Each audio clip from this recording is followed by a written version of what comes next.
Good morning student, welcome to Navjeevan Garhsana YouTube channel. कक्षा 7 के विद्यार्थी ऑनलाइन आ जाइए। आपके 2 लेसन कंप्लीट हो गए थे, पहला और दूसरा। आज तीसरा लेसन अपने प्रारंभ करते हैं और तीसरे लेसन का आपका नाम है हिमालय की बेटियां और ये नागार्जुन का लिखा हुआ है, निबंध है ये एक प्रकार से निबंध। ठीक है, नागार्जुन का लिखा हुआ एक छोटा सा निबंध है, उस निबंध के बारे में बताया गया है। तो अपने स्टार्ट करते हैं। पेन पेंसिल निकाल लेना, अंडरलाइन भी करते रहेंगे साथ साथ में। तो स्टार्ट करते हैं, पेज नंबर 12 पे आ जाइए। हिमालय की बेटियां। ठीक है, अभी तक मैंने उन्हें दूर से देखा था। लेखक स्वयं अपने बारे में बता रहा है कि वो हिमालय की यात्रा पर गए थे, हिमालय के पर्वतों का वर्णन किया है, घाटियों का, दुर्गम घाटियों का वर्णन किया है इसमें, और वहाँ से जो नदियाँ निकलती है उनके बारे में भी बताया है, नदियों के महत्व के बारे में।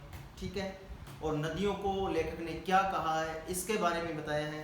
तो आगे देखिए, अभी तक मैंने उन्हें दूर से देखा, बड़ी गंभीर, शांत, अपने आप में खोई हुई सी लगती थी।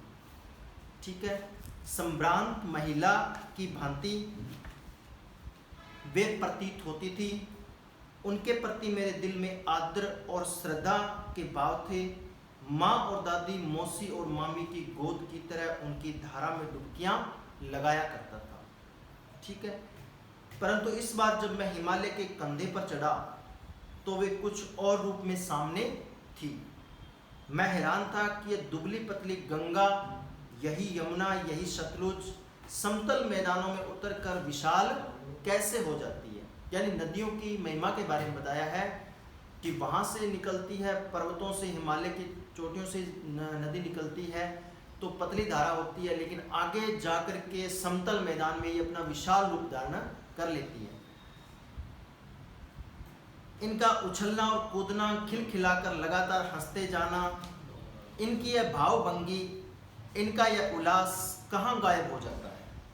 मैदान में जाकर। किसी लड़की को जब मैं देखता हूँ तो किसी कली पर जब मेरा ध्यान अटक जाता है तब भी इतना कौतूहल और विस्मय नहीं होता जितना कि इन बेटियों की बाल लीला देखकर। हिमालय की नदियों को बेटियों की संज्ञा दी है नागार्जुन ने। कहाँ ये भागी जा रही है? वह कौन है लक्ष्य इनका जिनसे इन्हें बेचैन कर रखा है? अपने महान पिता का विराट प्रेम पाकर भी अगर इनका हृदय अतृप्त है तो वह कौन होगा जो इनकी प्यास मिटा सकेगा? यानी हिमालय को उनका पिता कहा गया है और अब इनकी प्यास कौन मिटा सकेगा? इसके आगे इसका प्रतीकार्थ अर्थ निकलता है समुद्र की ओर, लेखक ने इशारा किया है। ठीक है, बर्फ जली नंगी पहाड़ियाँ, छोटे छोटे पेड़ पौधों से भरी घाटियाँ, बंधुर अधितक्ताएं, सरसब्ज उपत्यक्ताएं, ऐसा है इनका लीला निकेतन। ठीक है, खेलते खेलते जब ये जरा दूर निकल जाती है तो देवदार, चीड़, सरो, चिनार, सफेदा और केल व जंगलों में पहुंचकर शायद इन्हें बीती बातें याद करने का मौका मिल जाता होगा। तो ये जो पेड़ों के नाम है ये अंडरलाइन कर लेना, देवदार, चीड़, सरो, चिनार और सफेदा, केल, ये पेड़ों के नाम भी है और जंगलों के नाम भी 2 बताएंगे इसमें, केल के जंगलों में। ठीक है, अपनी नटखट बेटियों के लिए कितना सिर धुनता होगा। कौन? हिमालय के लिए बोला गया। बड़ी बड़ी चोटियों से जाकर पूछा तो उत्तर में विराट मौन के सिवाय उनके पास और रखा ही क्या था। यानी लेखक ने हिमालय से जाकर के पूछा तो उत्तर में आप उनको उत्तर कुछ नहीं मिला, यानी कि विराट मौन था। सिंधु और ब्रह्मपुत्र ये 2 ऐसे नाम हैं जिनके सुनते ही रावी, सतलुज, व्यास, चेनाब, झेलम, काबुल मतलब कुंभा, कपिशा, गंगा, यमुना, सरयू, गंडक, कोसी आदि हिमालय की छोटी सभी बड़ी बेटियां आंखों के सामने नाचने लगती है। यानी कि नदियों के नाम है, ये अंडरलाइन कर लेना, जो हिमालय पर्वत से निकलती है उनके बारे में बताया गया है। वास्तव में सिंधु और ब्रह्मपुत्र स्वयं कुछ नहीं है, दयालु हिमालय के पिघलते हुए दिल की एक एक बूंद न जाने कब से इकट्ठा होकर इन 2 महानंदों के रूप में समुद्र की ओर प्रवाहित होती रही।